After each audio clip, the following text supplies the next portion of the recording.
Salam dəyərli şagirdlər. Bizə verilən kvadratik funksiyanın müsbət olduğu aralığı deyir tapın. Y bərabərdir x kvadrat çıxılsın 3x minus 10. İfadəni vurğulara ayırsaq, bu ifadə deməli hasili -10, hasili -10, cəmi müsbət 3. Təbii ki, olacaq qiymətlər necə? -2 ilə müsbət 5. X plus 2, x minus 5.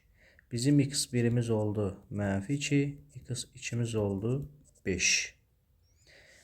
Və qrafikini çəkməyə çalışsanız, deməli -2, müsbət 5 və kəsdiyi nöqtə -10 nöqtəsidir. Təxmini bizim funksiyanın qrafiki baxın bu formadadır. Bizə deyir ki, müsbət olduğu aralıq. Baxın, bu funksiyanın qrafikinin müsbət olduğu aralıqlar baxırıq. Bura mənfi, müsbət, müsbət. Bizdən müsbət olan aralıqları soruşur.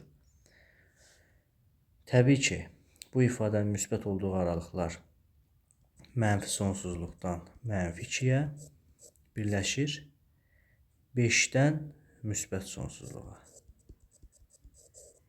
Cavab olacaq A variantı.